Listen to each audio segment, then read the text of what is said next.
Best friends की है जिनमें खतरनाक पहाड़ों पर क्लाइंबिंग करने का जुनून सवार होता है। और ऐसे ही एक दिन एडवेंचर के लिए दोनों एक 10,000 फीट ऊंचे पहाड़ पर क्लाइंबिंग करने जाते हैं। लेकिन इस खूबसूरत सफर में उनकी मुलाकात 4 ऐसे लड़कों से होती है जो शुरुआत में तो बहुत अच्छे से घुल मिल जाते हैं, मगर उनकी असली नीयत जल्द ही खतरनाक बनकर सामने आती है और यहीं से ये एडवेंचर ट्रिप एक खौफनाक खेल में बदल जाती है। एक लड़की तो पहले ही इनका शिकार बन जाती है और दूसरी लड़की अपनी जान बचाने के लिए उस खतरनाक पहाड़ पर बिना कोई इक्विपमेंट्स के चढ़ने लगती है। अब क्या ये लड़की उन दरिंदों से अपनी जान बचाने में कामयाब हो पाएगी जो उसे पकड़ने के लिए सारी हदें पार कर सकते हैं? देखेंगे हम आज की इस पूरी कहानी में। होती है कैलिफोर्निया के खूबसूरत पहाड़ों और वहाँ के दिलकश नजारों से। इन्हीं पहाड़ों के करीब एक रिसोर्ट में हम 2 लड़कियों को देखते हैं जिनके नाम सोफी और कैली हैं। दोनों वीकेंड एंजॉय करने यहाँ आई हैं और अगले दिन वो इस इलाके की सबसे ऊंची पहाड़ी पर क्लाइंबिंग करने की तैयारी कर रही हैं, जिसकी ऊंचाई करीब 10,000 फुट है। सोफी कैमरा ऑन करके ये सब कुछ रिकॉर्ड कर रही थी। तभी कैली अपना लॉकेट उतारती है और अपने बॉयफ्रेंड विकी को याद करती है। वो पहले भी उसके साथ यहाँ आ चुकी थी, लेकिन अब विकी इस दुनिया में नहीं है। थोड़ी देर उसे याद करके इमोशनल होती है, फिर लॉकेट बैग में रख देती है। तभी हम देखते हैं कि वहाँ 4 लड़के जीप लेकर रिसोर्ट पर पहुँचते हैं। उनकी खुशी देखकर लग रहा होता है कि वो भी वीकेंड का मजा लेने यहाँ आए हैं। सोफी और कैली आवाज सुनकर बाहर आते हैं और उन्हें देखने लगते हैं। तभी उनमें से जॉश नाम के एक लड़के की नजर सोफी पर पड़ती है और दोनों के बीच हल्की सी दिलचस्पी झलकती है। फिर कुछ देर बाद जॉश उनके दरवाजे पर नॉक करता है और थोड़ा कैजुअल होकर अपना इंट्रो देते हुए दोनों से फ्लर्ट करने की कोशिश करता है। साथ ही दोनों को रात की पार्टी में ज्वाइन होने के लिए कहता है, जहाँ सब दोस्त मिलकर थोड़ी बहुत मस्ती करने वाले हैं। सोफी थोड़ी चटपटी अंदाज की लड़की होती है, उसका मन तो था जाने का, पर कैली मना कर देती है तो सोफी भी जाने से इनकार कर देती है। फिर हमें उसके दोस्तों को दिखाया जाता है, जिनमें जैक नाम का एक लड़का कहता है, रिसोर्ट के मैनेजर ने कहा कि इस वक्त पहाड़ पर चढ़ना मुश्किल है क्योंकि ऊपर बर्फ जम चुकी है और कोई भी क्लाइंबिंग नहीं कर रहा। इसी दौरान रॉनी और टेलर बोलते हैं कि जॉश की एंगेजमेंट हो चुकी है और यहाँ आते ही वो लड़कियों के साथ फ्लर्ट करने चला गया है। तभी जॉश आकर कहता है कि मैं यहाँ एंजॉय करने के बहाने ढूंढ रहा हूँ और तुम लोग अपनी दोस्त की बुराई कर रहे हो। घर से दूर वीकेंड में आकर थोड़ी बहुत मस्ती करना तो बनता है। वहीं केबिन के अंदर सोफी कैली को मनाने की कोशिश करती है कि चलो उनकी पार्टी में थोड़ी देर के लिए चले जाते हैं, फिर जल्द ही वापस लौट आएंगे क्योंकि कल हमें सुबह सुबह क्लाइंबिंग के लिए जाना है। पहले कैली मना करती है, लेकिन सोफी के जिद करने पर वो मान जाती है। अब रात होते ही सब लोग आग जलाकर चारों तरफ बैठे होते हैं। सोफी माहौल में घुल मिल जाती है और सबके साथ मजाक करती है, जबकि कैली चुपचाप बैठी रहती है। लड़के बताते हैं कि वो सब कॉलेज फ्रेंड्स हैं और आज कई सालों बाद सब एक साथ वीकेंड पर आए हैं। तभी सोफी जॉश के हाथ में एक अजीब सी घड़ी देखकर मजाक करती है तो जॉश बताता है, ये कोई मामूली घड़ी नहीं है, इसमें पर्सनल लोकेटर बीकन है, जिससे अगर आप दुनिया में किसी भी जगह मुसीबत में हो तो सिर्फ एक बटन दबाने से सैटेलाइट में सिग्नल चली जाएगी और जल्दी आप तक मदद पहुंच जाएगी। तभी बातों बातों में सोफी कहती है कि वो दोनों कल सुबह यहाँ के सबसे ऊंचे माउंटेन, जिसका नाम एंटिलाओ है, उस पर क्लाइंबिंग करने वाले हैं। ये सुनकर लड़के हैरान हो जाते हैं कि हम भी वहाँ जाना चाहते हैं, पर हम इतने ट्रेंड नहीं हैं। कैली ज्यादा बात नहीं करती और रेस्ट करने के लिए केबिन में लौट जाती है, जबकि सोफी कुछ देर और उनके साथ रुक जाती है। फिर जॉश कहता है, कल हम भी पहाड़ पर क्लाइंबिंग करने वाले हैं, लेकिन दूसरे रास्ते से। ये सुनकर सोफी जॉश का मजाक उड़ाती है कि तुम लोग तो सीधे चढ़ाई नहीं कर सकते, इसलिए आसान रास्ते से क्लाइंबिंग कर रहे हो ना, पर कुछ भी कर लो, हम दोनों तुम सबसे पहले ऊपर पहुँचेंगे। जॉश फ्लर्ट करते हुए कहता है कि तुम चाहो तो मेरे केबिन में चलकर मुझे क्लाइंबिंग सिखा सकती हो। दरअसल वो इनडायरेक्टली सोफी के साथ रात बिताने की बात करता है, पर सोफी उसकी बात मजाक में उड़ा देती है क्योंकि वो मन ही मन उसे पसंद करने लगी थी। वहीं कैली को देखते हैं जो अपने केबिन में कैमरा ऑन करती है और अपने बॉयफ्रेंड विकी का पुराना वीडियो देखती है। विकी कह रहा था कि वो तीसरी बार एंटिलाओ पर चढ़ाई कर रहा है, जबकि कैली का ये पहली बार है। फिर हमें फ्लैशबैक में रॉक क्लाइंबिंग प्रैक्टिस का सीन दिखाया जाता है।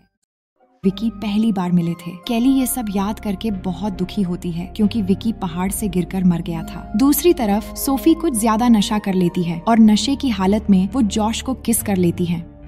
फिर जब वो वॉशरूम के लिए जाती है तो बाकी सब जॉश को समझाते हैं कि तुम्हारी एंगेजमेंट हो चुकी है, इसलिए इन सब से दूर रहना चाहिए। लेकिन जॉश कहता है मैं अगले 40 साल तक एक ही लड़की के साथ जिंदगी बिताने वाला हूँ, इसलिए अब थोड़ा बहुत एंजॉय कर लेने में क्या हो जाएगा। ये कहकर वो सोफी के पीछे चला जाता है। सोफी लौट रही थी कि अचानक जॉश वहाँ आकर उसका रास्ता रोक लेता है और उसके साथ जबरदस्ती शुरू कर देता है। सोफी उसे धक्का देकर दूर हटने को कहती है, लेकिन जॉश नहीं मानता और पूरी तरह से उसके साथ गलत काम करना शुरू कर देता है। तभी चीखने की आवाज सुनकर बाकी लड़के जल्दी आकर जॉश को अलग करते हैं और इसी बीच सोफी जंगल की तरफ भाग जाती है। लेकिन अब वो पुलिस को कंप्लेंट कर सकती है, इसलिए उसे समझाने के लिए सारे लड़के उसे ढूंढने लगते हैं ताकि उसे समझा सकें कि जोश ने नशे की हालत में गलती कर दी। लेकिन सोफी किसी पर भरोसा नहीं कर पाती और डर के मारे भाग रही थी, पर एक जगह वो उसे पकड़ लेते हैं और तभी गुस्से में आकर जॉश उसे धक्का दे देता है, जिससे नीचे गिरकर वो बुरी तरह घायल हो जाती है। उधर केली शोर सुनकर उठ जाती है और बाहर आकर देखती है तो आग के पास कोई भी नहीं था। उसे शक होता है और वो कैमरा ऑन करके सोफी को ढूंढने लगती है। दूसरी तरफ चारों लड़के सोफी के पास पहुंच जाते हैं, जहां गिरकर उसकी रीढ़ की हड्डी टूट गई थी, पर वो अभी भी जिंदा थी। रॉनी पुलिस को कॉल करने ही वाला होता है, पर जॉश कहता है कि पुलिस आकर सबसे पहले हमें पकड़ेगी, क्योंकि मेरे चेहरे पर खरोंच के निशान हैं और जैक के हाथ पर भी इसने काट लिया था। अब सिर्फ एक ही रास्ता है कि इसे यहीं पर खत्म कर दिया जाए। पर रॉनी कहता है तुम लोग पागल मत बनो, हम पुलिस को समझा सकते हैं कि ये एक्सीडेंट था। लेकिन जॉश रॉनी को धमकी देता है कि पुलिस कुछ नहीं मानेगी और हमें कम से कम 20 साल की जेल होगी। सोफी उनसे मदद के लिए बहुत ज्यादा रिक्वेस्ट करती है, पर कोई भी उसकी मदद नहीं करता और ये सीन बहुत ही ज्यादा इमोशनल होती है। इसके बाद जॉश एक पत्थर उठाता है और बहुत ही बेरहमी से सोफी को जान से मार देता है। फिर सबको जबरदस्ती इसमें शामिल करता है ताकि कोई पीछे हट न सके। वहीं केली ये सब दूर से देख लेती है और डर के मारे सब कुछ कैमरे में रिकॉर्ड करने लगती है। अब पुलिस को ये सब कुछ एक्सीडेंट दिखाने के लिए वो सोफी के नाखून साफ करके उसे ढलान से नीचे फेंक देते हैं। लेकिन ये देखकर केली डर के मारे चीख देती है और वो समझ जाते हैं कि केली ने सब कुछ कैमरे में रिकॉर्ड कर लिया है। अब सब उसे पकड़ने के लिए उसके पीछे पड़ जाते हैं और केली भागने लगती है। जॉश कहता है अगर केली कैमरा लेकर पुलिस तक पहुंच गई तो वो फंस जाएंगे, इसलिए किसी भी हाल में केली को भी खत्म करना होगा। अब सुबह होने लगती है और केली जल्दी से केबिन में पहुंचकर अपना बैग उठाती है और उनके पकड़ने से पहले भागते हुए जाकर पहाड़ की सीधी साइड की तरफ चढ़ाई शुरू कर देती है। उसे लग रहा था कि लड़के सीधी चट्टान पर चढ़ाई नहीं कर पाएंगे क्योंकि वो इतने ट्रेंड नहीं है, लेकिन उसे पकड़ने के लिए टेलर भी चढ़ाई शुरू कर देता है और किसी भी हाल में उसे पकड़ने की कोशिश करता है। इसी हड़बड़ी में केली के बैग से कुछ जरूरी इक्विपमेंट्स नीचे गिर जाते हैं, लेकिन केली बिना रुके आगे बढ़ना जारी रखती है, पर टेलर उसके करीब पहुंच जाता है। तभी केली उसे पैर से धक्का देती है और वो नीचे गिरकर बुरी तरह घायल हो जाता है। उसकी पैर की हड्डी बाहर निकल आती है और वो दर्द से चीखने लगता है। जॉश गुस्से में चिल्लाता है कि मैं किसी भी हाल में इसको भागने नहीं दूंगा। इसके बाद वो टेलर को केबिन में ले जाते हैं और उसे पेन किलर देकर थोड़ी देर रेस्ट करने के लिए कहते हैं ताकि इस बीच केली को पकड़कर खत्म किया जा सके। अब केली को देखते हैं जो काफी ऊपर जा चुकी थी, पर उसके पास जरूरी सामान नहीं थे और रस्सी भी नीचे गिर चुकी थी। बैग में सिर्फ एक सेफ्टी गियर है जो काम आ सकती है, लेकिन बिना किसी इक्विपमेंट के ऊपर चढ़ना बहुत मुश्किल हो रहा था क्योंकि उसके हाथ में ग्लव्स भी नहीं थे। इधर नीचे वो तीनों लड़के पहुंच चुके थे और उनके पास ऊपर चढ़ने के सारे सामान भी थे। वो डिस्कशन करते हैं कि वो सीधी साइड से चढ़ाई नहीं कर सकते, लेकिन केली को पकड़ने के लिए दूसरे रास्ते से ऊपर पहुंचना होगा। केली का मोबाइल भी उनके हाथ लग गया था, जिसे जॉश अपने पास रख लेता है। तभी जॉश को याद आता है कि उसने केबिन में ग्लव्स छोड़ दिए थे, जिन्हें लेने थोड़ी देर के लिए वो फिर से केबिन में जाता है और फिर वापस आकर तीनों चट्टान के आसान रास्ते से चढ़ाई शुरू कर देते हैं। वहीं केली एकदम बिना सेफ्टी के क्लाइंबिंग कर रही थी, जिससे बहुत मुश्किल हो रहा था। तभी अचानक उसके हाथ पर एक जहरीला सांप आकर रुक जाता है। अब जरा भी हलचल हुई तो सांप काट लेगा, इसलिए वो होशियारी से मूव करती है और एकदम बिना हिले सांप के जाने का इंतजार करती है और थोड़ी देर में सांप भी निकल जाता है। लेकिन अब ऊपर चढ़ना उसके लिए और खतरनाक हो चुका था क्योंकि ग्लव्स न होने से उसके हाथों में दर्द हो रहा था। फिर वो थोड़ी देर रुककर पानी पीती है, पर बैग में रखते वक्त अचानक बोतल नीचे गिर जाती है। दूसरी तरफ जॉश ये सब देखकर हंस पड़ता है और अपनी बोतल से पानी पीकर केली का मजाक उड़ाता है। फिर उसके फोन से इंस्टाग्राम आईडी पर गंदी गंदी पोस्ट डालता है जिससे केली को और परेशान किया जा सके।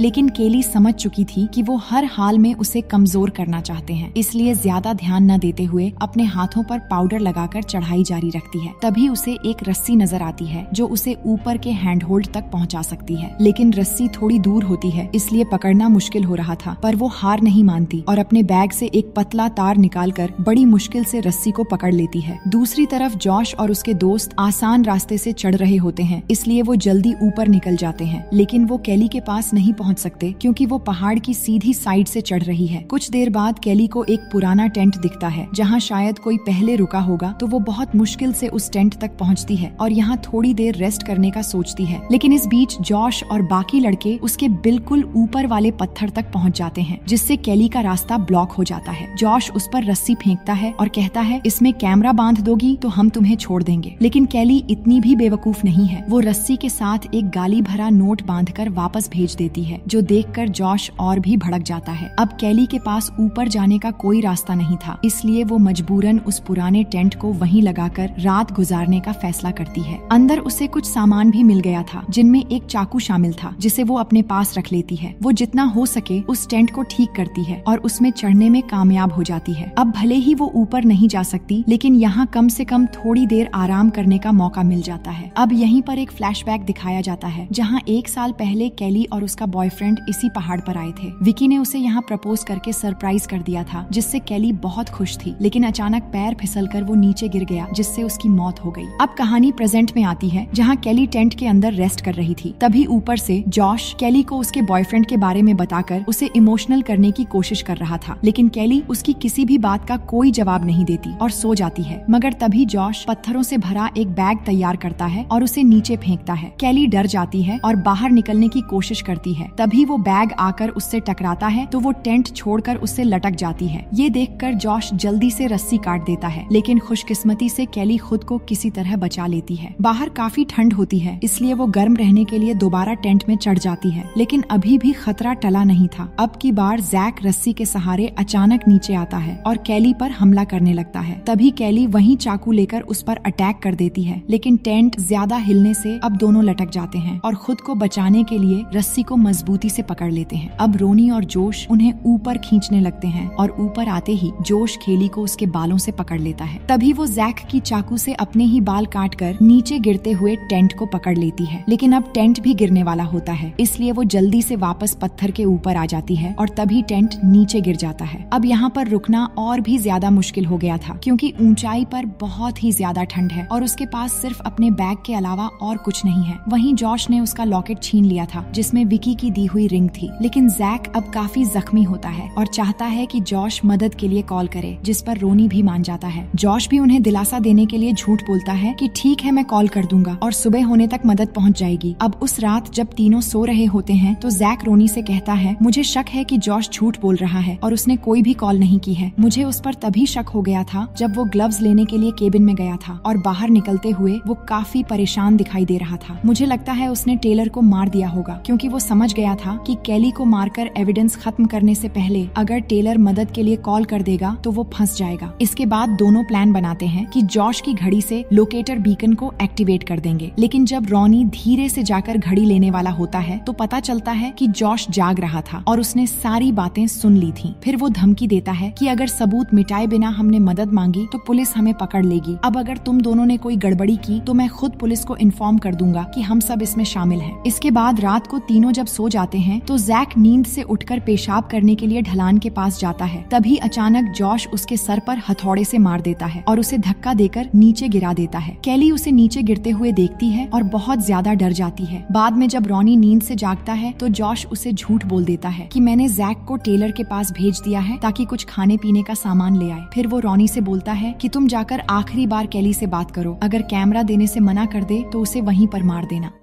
दिया है ताकि कुछ खाने पीने का सामान ले आए। फिर वो रॉनी से बोलता है कि तुम जाकर आखिरी बार केली से बात करो, अगर कैमरा देने से मना कर दे तो उसे वहीं पर मार देना।